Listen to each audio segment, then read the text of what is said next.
তুমি ভেবো না তোমাকে পাইনি বলে আমি তোমার ক্ষতি করার চেষ্টা করব।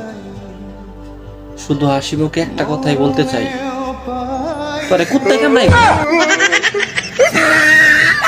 অরুণ ভাই, জ্যোতিষী বলেছিল ছেলে প্রথম যারা ডাক দেবে সে মারা যাবে। দেখেছেন, কেউ মারা যায় নাই, ছেলে আজকে বাবা বলে ডাক দেছে। ভুয়া জ্যোতিষীদের কথা শুনে শুধু শুধু সবাই টেনশনে ছিলেন। আরে ভাবি, এখন তো টেনশন কেটে গেছে, এখন আপনার মন খারাপ কেন? এর জন্য মন খারাপ না, পাশের বাড়ি বাহার ভাই মারা গেছে।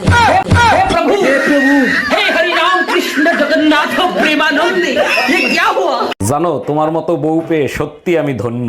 ধন্য তো হবাই, না চাইতে সবকিছু হাতের কাছে পেয়ে যাও। প্রতিটা দোয়ায় শুধু বলবো পরের জন্মেও জানি তোমাকে বউ হিসেবে পাই। পাপও চাই, দোয়াও চাই, প্রয়োজন হলে কুমারী থাকবো, তবু তোকে বিয়ে করব না। হ্যালো, ইন্টারন্যাশনাল এয়ারলাইন্স থেকে বলছি। ভাইজান, 4টার সময় কোনো ফ্লাইট আছে?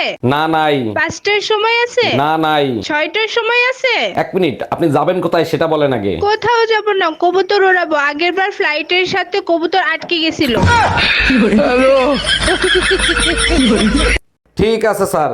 এই শোনো, অফিস থেকে আমার দেশের বাইরে পাঠাবে, কোন দেশে পাঠাবে এখনো ঠিক করে নাই। সিঙ্গাপুর গেলে কসমেটিক্স আর দুবাই গেলে জুয়েলারি কিনবো। আর যদি জাহান্নামে পাঠায় তখন কি আনবা? তাইলে তুমি একাই যেও আর হোয়াটসঅ্যাপে ভিডিও পাঠাও। এক মিনিট, হোয়াটসঅ্যাপে কিসের ভিডিও পাঠাবো?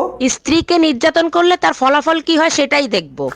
हम इसका पति है, हमको सिर्फ फांसी का सजा चाहिए।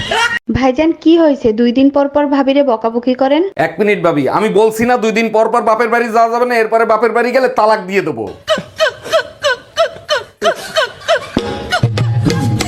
আরে ভাবি, নাইসেন না, এটা গান না, আপনার ভাবির কান্নার আওয়াজ।